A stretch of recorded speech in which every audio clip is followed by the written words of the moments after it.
Things that you hear from real estate agents that lose track of their goals are, I just don't want to build a big team. I just want to stay a solo agent or a small team. I'm not interested in that.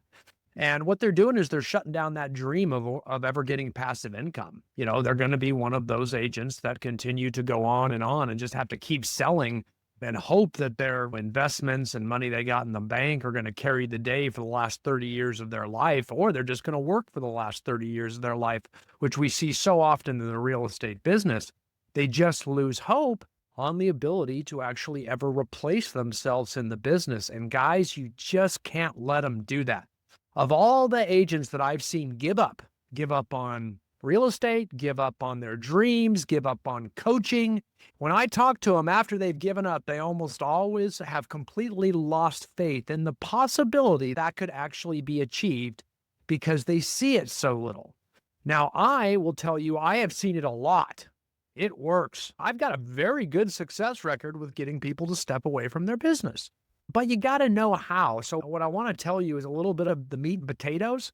And the meat and potatoes is going to give some of you hope right now listening to this. I guarantee you. You're going to be like, oh, wait a minute. I could actually do that. That does make sense. I never knew that. How did I get this far in my life without?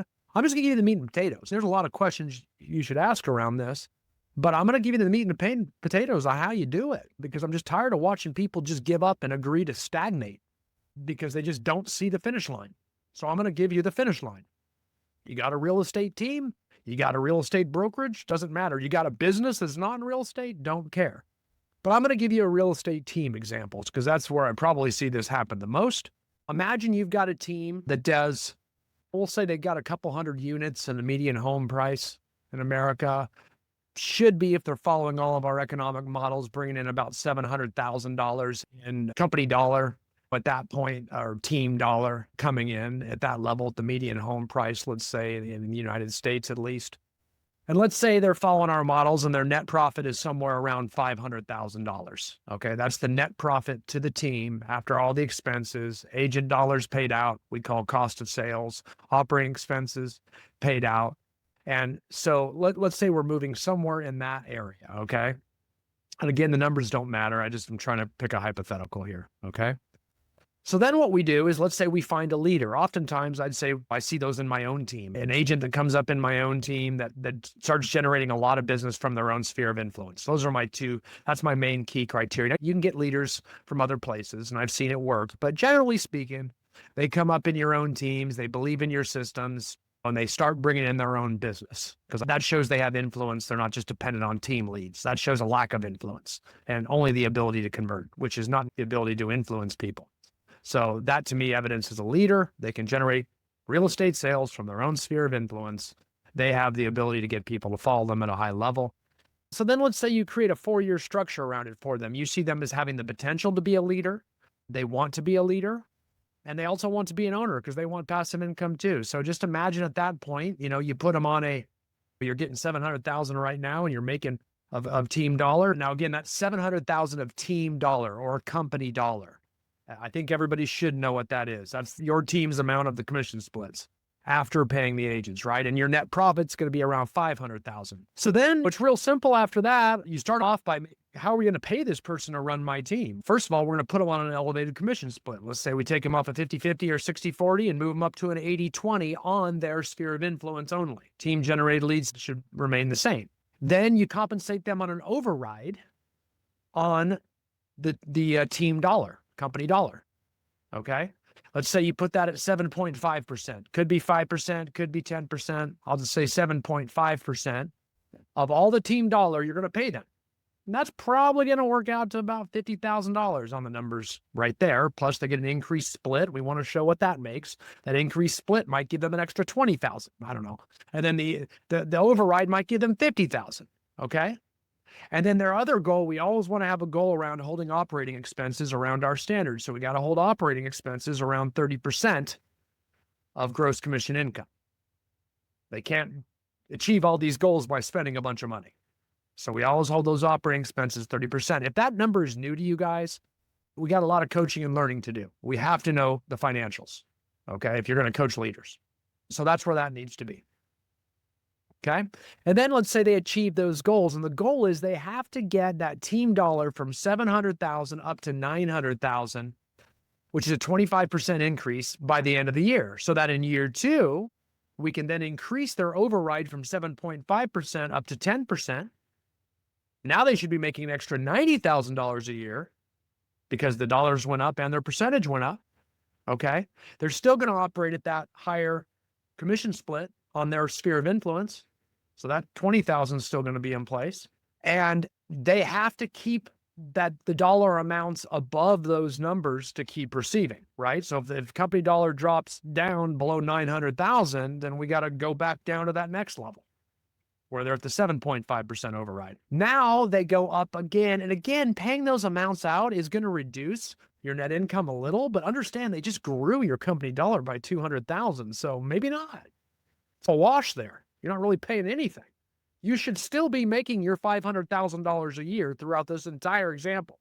Then we jump to year 3, right? And let's say they started at 700, then they went to 900,000, and then they got team company dollar up to 1.1 million. Now we're at a 50% increase. Más o menos. Plus or minus for the non-Spanish speakers. Got it? At that point, I might increase their override to 15 or 20%. Again, I don't care. I'm still making my 500,000 at 20%. Why? They doubled the team's company dollar.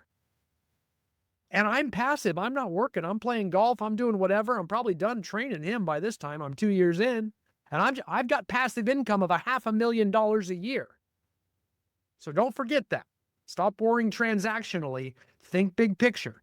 At this point, they're probably making somewhere around 200,000 a month off that 20% of 1.1 million. That's I think that's about $225,000 they're making. And they're still got that 80/20 SOI that they're making money on if they even want that anymore, if they want to stay in production.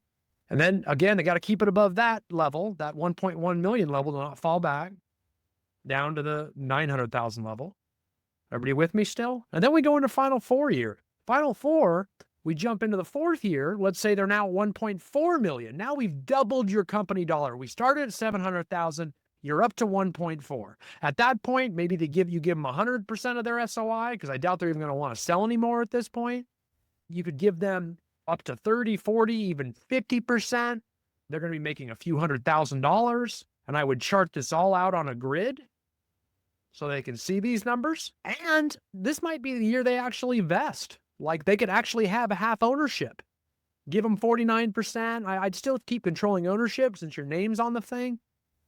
But you might be paying ownership distributions at this point. And guess what? You're still making 500,000. You haven't paid a freaking penny. This is all on the house's money. And they have to pay to play. They have to actually perform and grow the whole time, which means they have to grow, because we know the main driver of this is going to be agent count. You're not going to increase everybody. You're not going to get everybody quadruple their income, because the realtors have to do their part. And unfortunately, they won't. Not a high percentage of them. So the way you're going to drive this is they have to recruit to get that. If we started with a team of 25 agents that was generating that 700,000 company or team dollar at the start, we need to get to 40 or 50 to double it. If we have the same agent mix, probably have to recruit 80 or 90 just to get that many to stick. But you got 4 years to do it. That's recruiting 25 agents a year.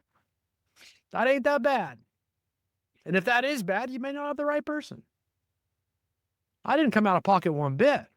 I mean, don't get discouraged if it doesn't work, because I expect it not to work with the first person you hire. I would think it'd probably take you 3 or 4 tries with someone. I mean, literally, we can't be discouraged. It's very easy. Can you afford a manager? Yes, you can afford a manager if you've built a team. Otherwise, what agents think is, I just have to keep growing this and it's never going to stop. And if I go from 20 agents to 50 agents, it's just going to be more headaches. And they're thinking transactionally. They're not thinking like a leader thinks.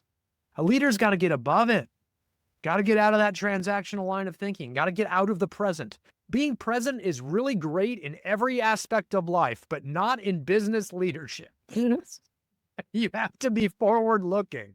You got to get out of the feelings of the day to day. It's the one place you're allowed to get out of it. So understand that's why it's really important. It's very simple. And these guys, if you're an agent and you're hearing this for the first time and suddenly you're motivated, oh, maybe I should grow. Because what drives that? Agent count drives that. You need to get up to 10 to 20 agents to be able to make this whole system, assuming you're at the median home price, maybe higher home priced areas. It's not quite so hard, but you're going to have to drive agent count to get to that. At least get up to be able to find that. And that's where you're going to find your leader. Yeah, it's real hard to find a leader that wants to run a 3-person team. No, that's not exciting. But boy, you get up to that 10, 20-person team. Now, as Rick always says, Rick Fuller, you don't have to push as much anymore. The pull gets created, right? And they start coming to you. Running a 20-person team that's successful that puts up those types of numbers, people actually want that. And there's a lot of team dollar there and profit to be spread around if you're happy with a $500,000 passive income. And most people in real estate are happy with that, and very few have it. Even teams that talk about selling thousands of dollar homes, they just cannot perform the magic trick of replacing themselves, which means they're great warriors, but maybe not the best chiefs. Maybe not a good leader.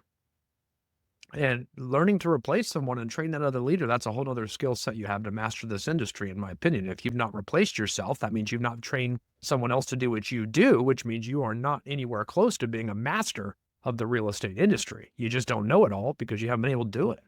Agents out there need to have this type of mastery. And that's the trick to replacing yourselves, having a good, believable structure that teams can afford, that actually makes sure that we've got the right hire, because they have to actually perform over time to finally get hired, invest, and become an owner in it. And then, quite frankly, they can do the same. We ended up at 1.4 million. You're still making 500,000. What's to say they can't take it up another 50%? I guess it's now, because let's say they get that up to 2.1 million. You're still making 500,000. They're making 500,000, and they brought someone else in to replace themselves. And quite frankly, I'm good at owning 34% in them because I'm still getting 500,000, and now we're 3 leaders deep. I mean, that's real strong. It's too big to fail at that point. You know what I mean? It could just keep happening over and over time. And guess what? That's how general partnerships get formed. And that's how big attorney law firms get formed. I'm not telling you something that's been made up. It's just business sense that hasn't been brought to real estate yet. They can actually do exactly what you did the exact same way, and you could help them do it with somebody new, and they could step away and get passive income just like you and bring on a third leader to take it from there on. And on and on. On and on. Hope that helps give some clarity around how teams are able to do that.